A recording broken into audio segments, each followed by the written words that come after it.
안녕하세요. 건강원장입니다. 오늘은 현대인의 흔한 고민, 불면증에 대해 깊이 파헤쳐 보는 시간입니다. 밤마다 잠을 이루지 못하고 뒤척이거나 아침에 피곤한 몸으로 하루를 시작하는 분들 많으시죠? 불면증은 단순히 잠을 못 자는 문제를 넘어 우리의 건강과 삶의 질에 큰 영향을 미칩니다. 오늘 방송에서는 불면증의 원인부터 시작해 이를 개선할 수 있는 실용적인 방법, 그리고 전문가의 조언까지 자세히 다뤄보겠습니다. 자, 그럼 시작해 볼까요?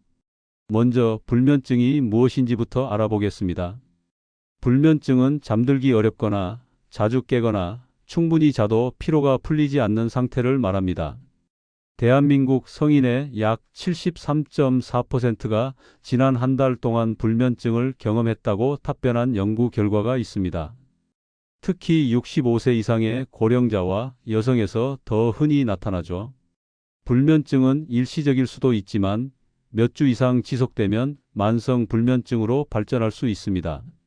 그렇다면 왜 이렇게 많은 사람들이 잠을 못 자는 걸까요? 불면증의 원인은 크게 네 가지로 나눌 수 있습니다. 심리적 요인, 신체적 요인, 생활 습관적 요인, 그리고 환경적 요인입니다. 먼저 심리적 요인부터 살펴볼게요. 스트레스와 불안은 불면증의 가장 큰 원인 중 하나입니다. 직장에서의 압박, 시험 준비, 가족 문제 등 일상 속 다양한 스트레스가 잠을 방해할 수 있죠. 또한 우울증 환자의 많은 수가 불면증을 동반한다고 알려져 있습니다. 잠을 못 자는 것에 대한 걱정 자체가 또 다른 스트레스가 되어 악순환을 만들기도 합니다. 여러분은 최근 어떤 스트레스로 잠을 설친 적이 있으신가요? 다음은 신체적 요인입니다. 수면 무호흡증, 하지불안증후군, 만성 통증, 호흡기 질환, 심장병 같은 질환들이 수면을 방해할 수 있습니다. 예를 들어 수면 무호흡증은 잠을 자는 동안 호흡이 멈추는 증상으로 깊은 잠을 방해하고 낮에 피로감을 느끼게 합니다. 또한 일부 약물, 특히 항암제나 항우울제 같은 약물은 부작용으로 불면증을 유발할 수 있습니다. 혹시 복용 중인 약물이 수면에 영향을 주고 있지는 않은지 점검해 보는 것도 중요하겠죠?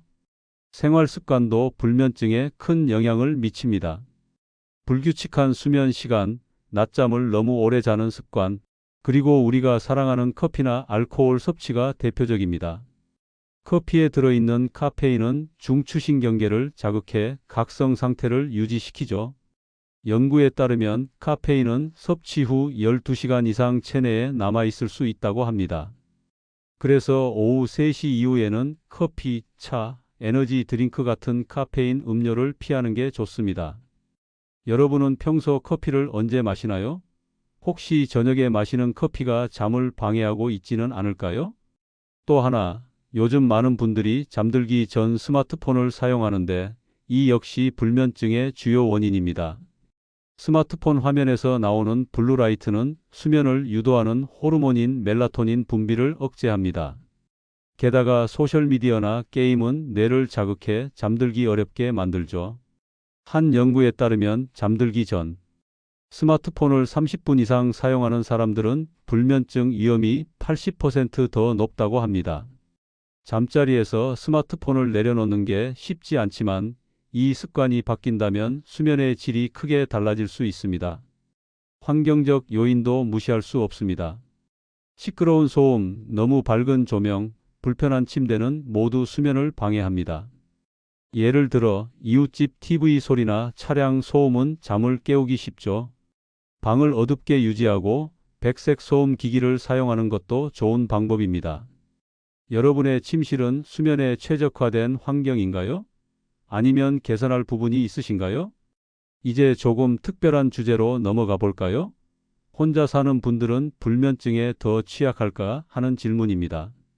직접적인 원인은 아니지만 혼자 사는 생활은 외로움이나 사회적 고립감을 유발할 수 있고, 이는 스트레스와 불안을 증가시켜 불면증을 악화시킬 가능성이 있습니다.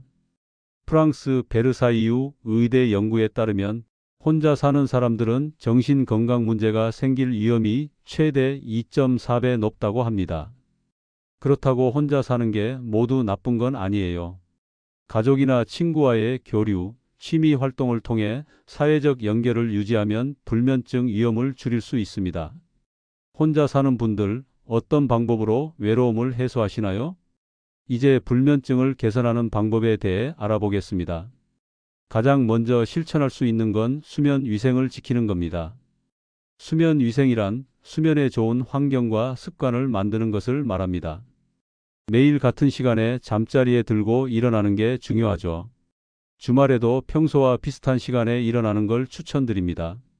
낮잠은 피하거나 30분 이내로 짧게 자는 게 좋습니다. 또한 침대는 잠을 자는 용도로만 사용하세요. 침대에서 TV를 보거나 일을 하면 뇌가 침대를 각성 상태와 연관짓게 됩니다. 수면 환경도 개선해야 합니다. 방은 어둡고 조용하며 온도는 18도에서 20도가 적당합니다. 블랙아웃 커튼이나 귀마개를 사용하면 더 효과적일 수 있죠. 침대와 매트리스도 중요합니다. 너무 오래된 매트리스는 허리 통증을 유발해 수면을 방해할 수 있습니다. 여러분의 침실은 지금 어떤 상태인가요? 작은 변화로 큰 차이를 만들 수 있습니다. 다음은 식이요법입니다. 수면에 좋은 음식과 피해야 할 음식을 알아볼게요. 우유는 트립토판과 칼슘이 풍부해 수면을 유도합니다. 따뜻한 우유 한 잔에 꿀을 약간 섞어 마시면 더 효과적이에요. 바나나는 마그네슘이 많아 근육을 이완시키고 체리에는 멜라토닌이 함유되어 있어 자연스러운 수면 패턴을 돕습니다. 아몬드와 호두 같은 견과류도 마그네슘과 멜라토닌이 풍부해 불면증에 좋습니다. 반면 카페인, 알코올, 매운 음식, 고당분 음식은 수면을 방해하니 피하는 게 좋습니다. 특히 취침 3시간 전에는 음식 섭취를 최소화하세요. 배고픔도 수면을 방해할 수 있으니 가벼운 간식을 드시는 것도 괜찮습니다. 영양제도 불면증 관리에 도움을 줄 수 있습니다. 멜라토닌은 수면 주기를 조절하는 호르몬으로 영양제로 복용하면 잠들기 쉬워질 수 있습니다. 마그네슘은 근육과 신경을 이완시켜 숙면을 돕죠. 비타민 B 복합제는 신경계를 지원해 스트레스를 줄이는 데 효과적입니다. 오메가3 지방산도 뇌 건강을 개선해 수면의 질을 높일 수 있습니다. 하지만 영양제는 과다 복용하면 부작용이 있을 수 있으니 약사나 의사와 상담 후 복용하세요. 여러분은 평소 어떤 영양제를 챙겨 드시나요? 운동은 수면의 질을 높이는 데 큰 도움이 됩니다. 규칙적인 유산소 운동, 예를 들어 걷기나 자전거 타기는 수면의 깊이를 더해줍니다. 하지만 취침 1~2시간 전에는 격렬한 운동을 피해야 합니다. 고강도 운동은 교감신경을 활성화해 잠들기 어렵게 만들죠. 대신 취침 전에 가벼운 스트레칭이나 요가를 추천드립니다. 예를 들어 목과 어깨를 부드럽게 스트레칭하거나 다리를 벽에 기대어 이완하는 동작은 몸과 마음을 진정시킵니다. 5에서 10분만 투자해도 수면의 질이 달라질 수 있습니다. 여러분은 잠들기 전 어떤 루틴을 가지고 계신가요? 인지행동치료, 즉 CBTI는 불면증 치료의 금표준으로 알려져 있습니다. 이 치료는 수면에 대한 부정적인 생각과 행동을 바꾸는 데 초점을 맞춥니다. 예를 들어 잠을 못 자면 큰일 난다는 생각 대신 짧게 자도 괜찮다는 긍정적인 마인드를 갖는 거죠. 또한 잠이 오지 않을 때 억지로 침대에 누워 있지 말고 자리에서 일어나 책을 읽거나 조용한 음악을 듣는 것도 도움이 됩니다. CBTI는 전문가의 도움을 받아 진행하면 더 효과적입니다. 만성 불면증이라면 전문가의 도움을 받는 게 중요합니다.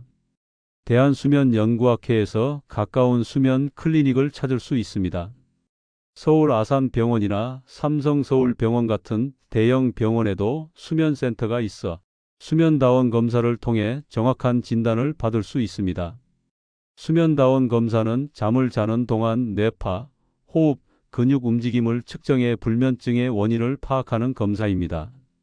약물 치료도 방법이지만 수면제는 3~4주 이상 장기 사용 시 의존성과 부작용 위험이 있으니 전문의와 상의해야 합니다. 마지막으로 스마트폰 사용과 불면증의 관계를 다시 강조하고 싶습니다. 잠자리에서 스마트폰을 보는 습관은 수면의 질을 떨어뜨립니다. 블루라이트뿐만 아니라 소셜미디어나 뉴스를 보며 뇌가 자극받는 것도 문제죠. 잠들기 1~2시간 전에는 스마트폰을 멀리하고 대신 책을 읽거나 명상을 해보세요. 작은 변화가 큰 차이를 만들 수 있습니다. 불면증은 우리 모두가 겪을 수 있는 문제지만 올바른 방법으로 관리하면 충분히 극복할 수 있습니다. 오늘 소개한 팁들을 하나씩 실천해 보시고 필요하다면 전문가의 도움을 받아보세요. 좋은 수면은 건강한 삶의 기초입니다. 여러분 모두 꿀잠 주무시길 바랍니다. 오늘 방송 여기서 마무리하겠습니다. 다음 시간에도 유익한 정보로 찾아뵙겠습니다.